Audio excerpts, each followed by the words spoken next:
tema que me cabe é o novo CPC e a reforma trabalhista. Já foi dito aqui neste auditório que a sociedade passa por transformações e nós somos parte dessa transformação.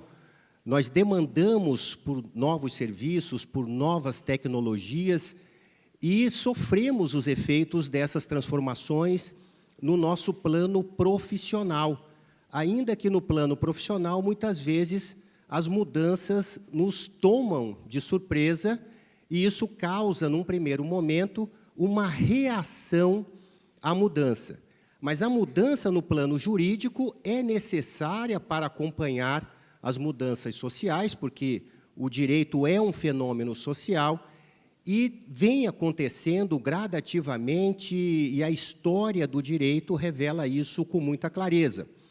Só num aspecto mais recente, nós tivemos em 2002 a mudança do Código Civil, nós tivemos um novo Código Civil, em 2015 tivemos o advento de um novo Código de Processo Civil, e agora, no ano passado, em 2017, nós tivemos o advento de não de um novo Código Trabalhista ou de um novo Código de Processo do Trabalho, mas, de fato, alterações substanciais do direito do trabalho, do direito coletivo do trabalho e do direito processual do trabalho.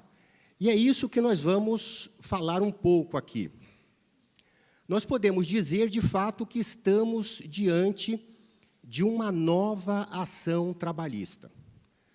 Aquele modelo de acesso ao judiciário trabalhista que vigorou da década de 40 até o ano passado, sofreu uma profunda alteração. E nós temos aí vários exemplos. O advento ou reconhecimento do acordo extrajudicial, prescrição intercorrente, pedido líquido, gratuidade de justiça, honorários advocatícios. Nós tivemos a transcrição de vários institutos do processo civil na CLT, no que tange ao processo do trabalho, como dano processual. Nós temos agora novas regras de audiência, revelia e confissão, honorários periciais e regras de execução também.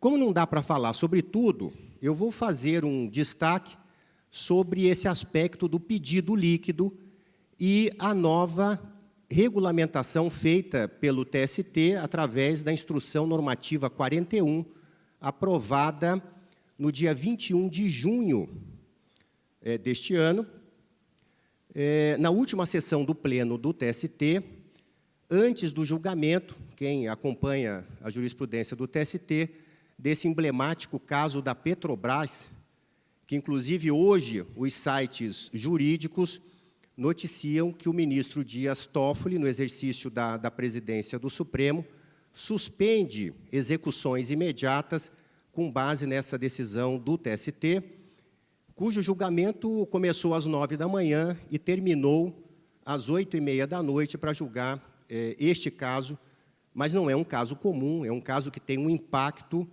estimado em 15 bilhões nas contas da Petrobras, além de um incremento de 2 bilhões ano na folha de pagamento. Então, de fato, o caso, pelo aspecto econômico, mas muito mais pelo aspecto jurídico, demandou uma grande atenção do tribunal.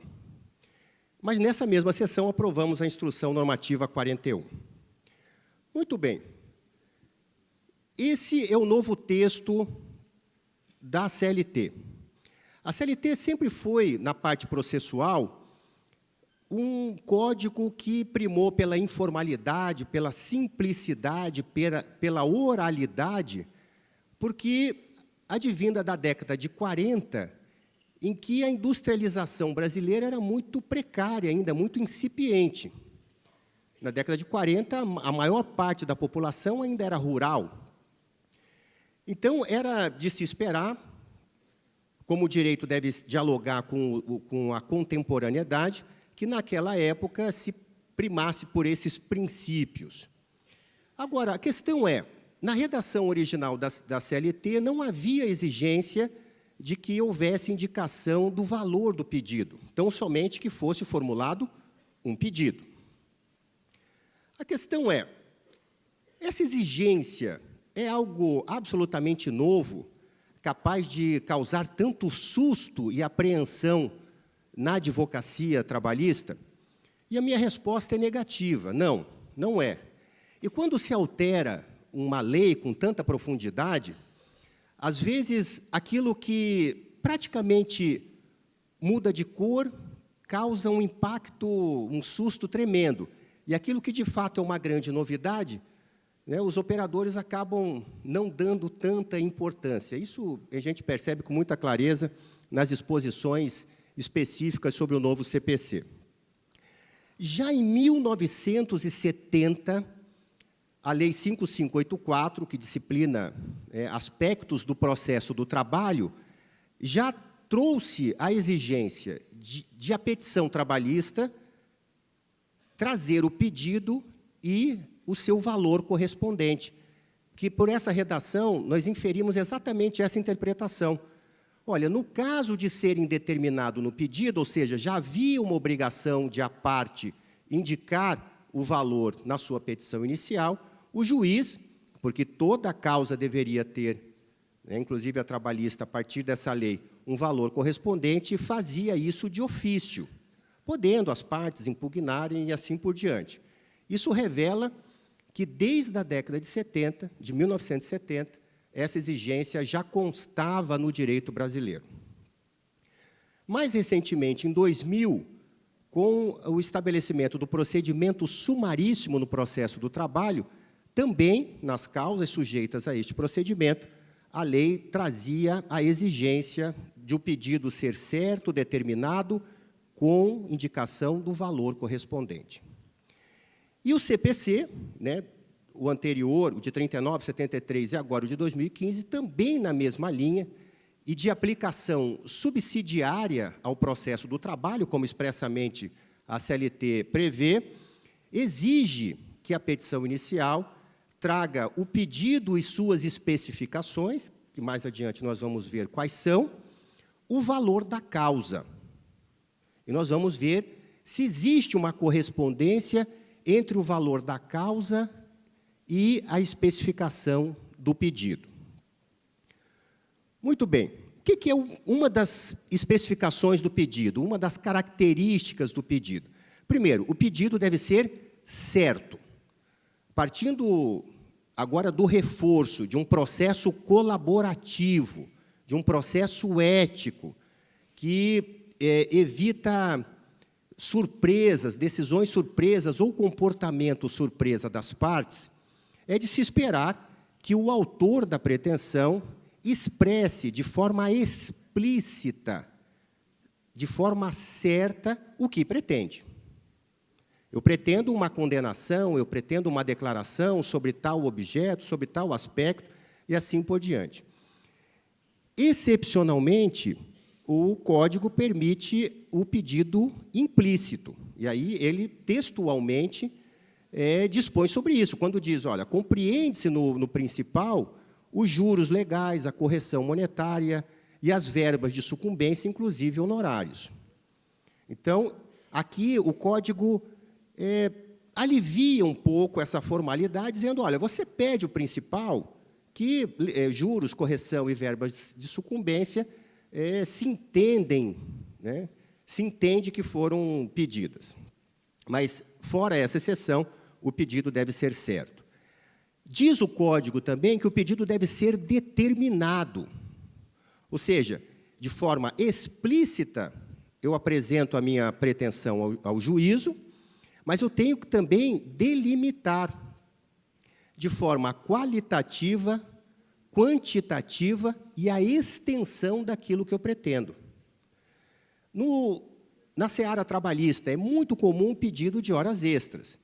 Então, a parte tem que fazer de forma expressa o pedido, condenação em horas extras. Então, o pedido está certo quanto à sua existência, mas é preciso que a parte faça a sua delimitação, São horas extras no período de X a Y, são tantas horas extras por dia, havia ou não acordo de compensação, o adicional é o legal ou convencional, com reflexos nas verbas A, B e C. Então, a parte, além de tornar o pedido certo, o faz de forma determinada. E há também a quantificação desse pedido, que é certo e determinado, que diz respeito ao valor da causa. Então, toda a parte que demandar em juízo, reforçando aqui até entendimento ao princípio da boa-fé, da vedação de decisão surpresa e da vedação do juiz condenar o réu em objeto diverso daquele que foi postulado, como está no artigo 492, que essa exigência se reforça. E é o que diz o artigo 291. Ainda que a causa não tenha um conteúdo econômico aferível de imediato, porque se tiver este conteúdo econômico aferível de imediato, deve ser aquele refletido no valor da causa, mas ainda que não tenha, a parte tem que atribuir um valor. Fazer uma estimativa mais solta, mais larga, mas ainda assim deve apresentar um valor correspondente. E o CPC vai, no artigo 292, em vários tipos de ação, considerando a ação a partir da sustentação da tríade de partes, causa de pedir e pedido, dizendo, olha, na ação, ou seja, na causa de cobrança, o valor correspondente deve ser este. O principal, com correção monetária, juros, etc., cláusulas penais, até a data do ajuizamento da ação. Daí para frente, inclusive, a parte deve fazer o pedido, mas o próprio Código prevê como pedido implícito. Na ação de alimentos, o valor da causa, a gente não vai colocar ali um multiplicador infinito, porque a gente não sabe também até quando que os alimentos serão necessários conforme o caso. Então, o Código limita a essa regra de 12 vezes. Uma novidade do Código, quer dizer, essa exigência de o autor apresentar ao juízo e ao réu para garantir um contraditório substancial e o atendimento de todos os demais princípios já mencionados, exige-se agora que, mesmo no pedido de indenização por dano moral, a parte apresente o valor pretendido. Não cabe mais aquele pedido genérico de uma indenização em valor arbitrado no prudente ofício do juízo, etc., etc. É preciso que a parte diga se pretende 5, se pretende 10, se pretende 15 e assim por diante. O Código exige que o pedido seja determinado naquelas características e atributos que já mencionamos. Mas traz exceções, porque nem sempre a parte tem todos os elementos necessários para se desincumbir dessa obrigação. E, se a lei impõe uma obrigação, deve dar ferramentas e meios necessários para que a parte dela se desincumba. Então, o pedido, de regra, deve ser determinado, mas é possível o pedido genérico em 3 hipóteses que o Código apresenta no artigo 324. O primeiro não se aplica no processo do trabalho, são as ações universais. O segundo, quando não for possível determinar desde logo as consequências do ato ou do fato. Imaginem aqui uma indenização decorrente de doença ocupacional, cujas sequelas ainda não foram consolidadas. É razoável, ou seja, o Código autoriza que a parte não precise, quer dizer, nem deve, porque é impossível fazê-lo, apresentar ali a determinação da extensão dessa indenização. E a terceira hipótese, quando a determinação do objeto ou valor da condenação depender de ato que deva ser praticado pelo réu. Então, a gente não pode exigir que o autor já desde logo determine e quantifique o pedido, se há ainda a dependência de um ato a ser praticado pelo réu. O que traz a instrução normativa que aprovamos no TST? Que, apesar de aprovada por unanimidade no pleno, como é da liturgia do tribunal, passou por um processo longo de construção, de debates, de contribuições, e depois, numa sessão administrativa, se fecha o texto, que no plenário é aprovado sempre por unanimidade nesses casos. Então, as divergências ficam superadas com a aprovação. Eu fiz uma contribuição especial nesse dispositivo, além de outros da instrução, mas, como o nosso objeto ficou restrito a esse tema, eu vou falar sobre o parágrafo 2º do artigo 12. Aqui ficou dito que, para fins do artigo 824, o valor da causa será estimado, observando-se aqueles dispositivos já mencionados. Aqueles mais resistentes à nova alteração saíram festejando, dizendo, nossa, que maravilha, agora, já que o valor da causa é estimado, a mudança gerará, na verdade, nenhuma mudança, porque, tradicionalmente, a prática forense trabalhista sempre foi, apesar daqueles dispositivos mencionados, de que o valor era atribuído de forma aleatória, sem nenhuma correspondência com o conteúdo econômico imediato da causa. Então, esses que têm uma resistência maior à mudança, falam, que maravilha, agora, como a instrução normativa estabelece que o valor é estimado, eu posso continuar fazendo o que sempre fazia. Mas é preciso a gente entender um pouco mais o significado desse termo estimado. E aí, os dicionários das várias matrizes trazem conceitos variados, mas estimar não é arbitrar, não é atribuir um valor aleatoriamente. Estimar significa se aproximar o mais que possível do verdadeiro conteúdo econômico de um determinado pedido. E é o que o seu conceito, o que o vocábulo expressa, Fazer uma estimativa é fazer um cálculo, uma avaliação, determinar um valor, quer dizer, avaliar. Então, estimar foi um termo que a instrução normativa adotou para contemplar tanto aqueles pedidos cuja estimação se dá por um cálculo direto. Então, se o pedido é de férias vencidas com 1/3 de um empregado que ganha R$1.000, como é que eu vou estimar esse pedido? Esse pedido vai ter o valor de R$ 1.334, porque é de fácil cálculo eu estimar, eu atribuir um valor a esse pedido. Agora, é um pedido que depende de uma perícia, um pedido como aquele mencionado de uma doença ocupacional cujas sequelas não foram consolidadas. Eu não sei ainda se é uma perda de capacidade laborativa permanente ou provisória, total ou parcial, e se parcial, qual o grau de incapacidade. Então, eu não posso exigir que a parte faça uma estimativa exata. Então, nesse caso, até pelo pedido genérico, se faz uma estimativa mais alargada, mais frouxa do ponto de vista da formalidade. E assim que deve ser entendida essa expressão da instrução normativa. Tanto num caso como no outro, o que fazer? E aí, aqui, mais um diálogo de aproximação entre o processo do trabalho e o novo CPC. O artigo 381 do novo CPC traz uma novidade, ainda que parcial, no que tange à produção antecipada de prova.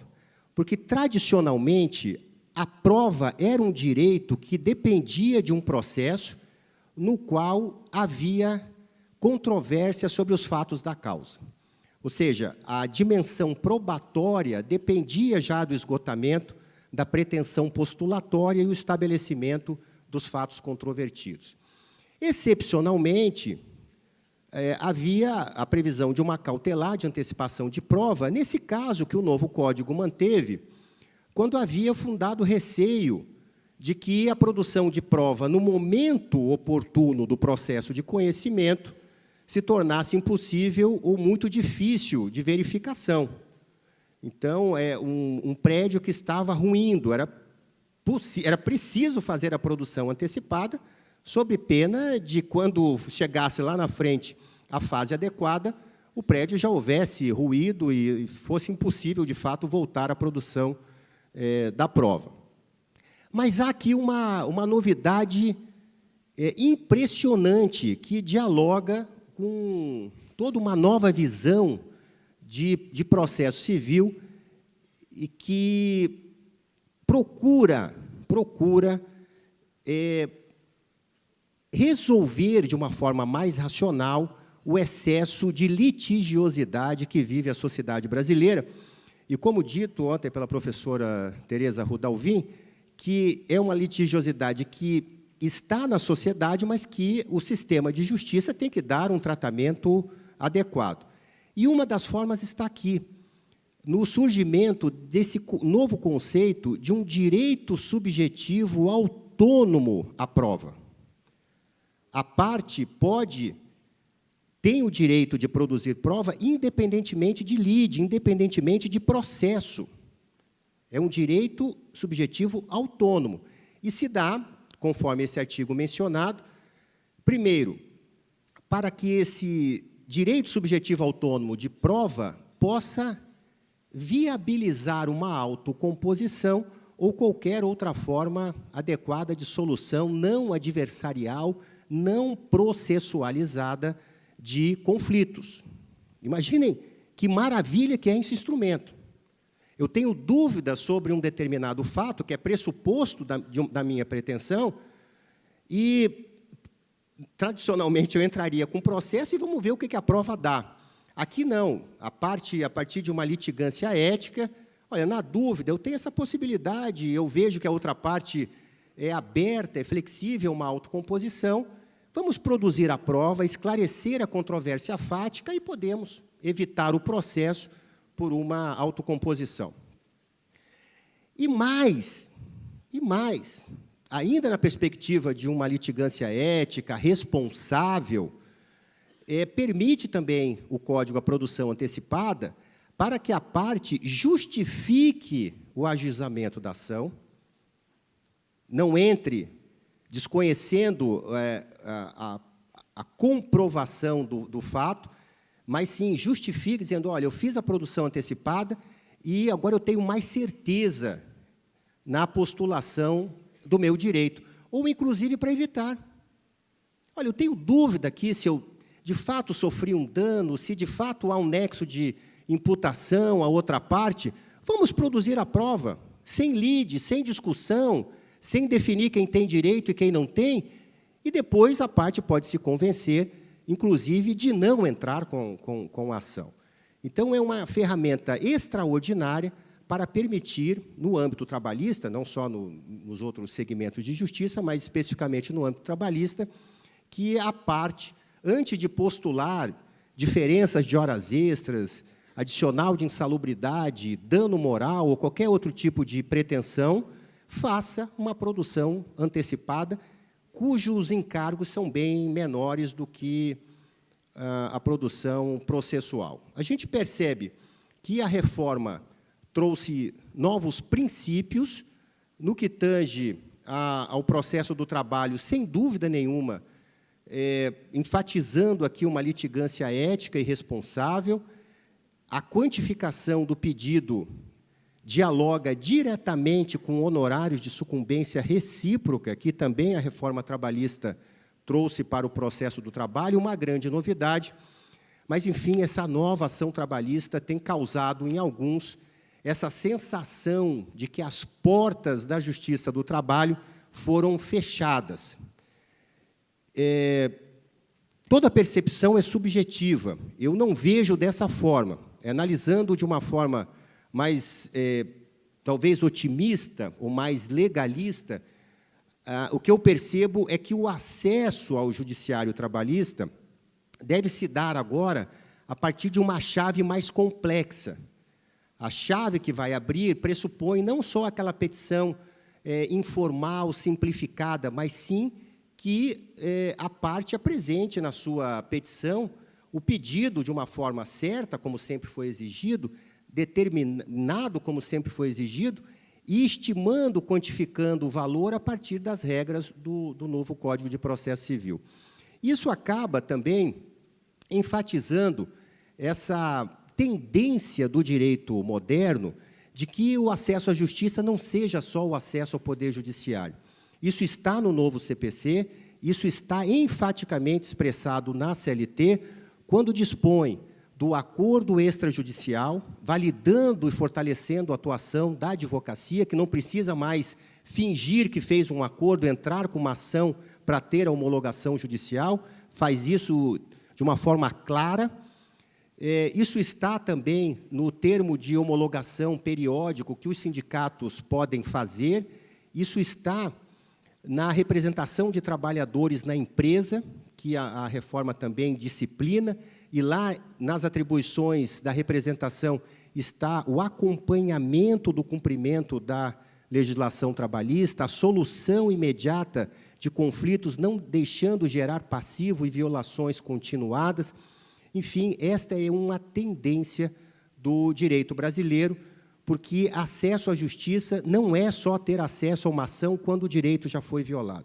O acesso à justiça, na sua forma mais emblemática, é o cumprimento do direito, o acesso a uma ordem jurídica justa, enquanto as relações estão sendo estabelecidas desde o seu início, evitando, por isso, que as violações ocorram e, por decorrência, o acesso à justiça, refletindo o que nós temos visto. O Judiciário já está ultrapassando os 109 milhões de processos e chega a uma saturação desse modelo em que tudo tem que ser resolvido pelo Poder Judiciário.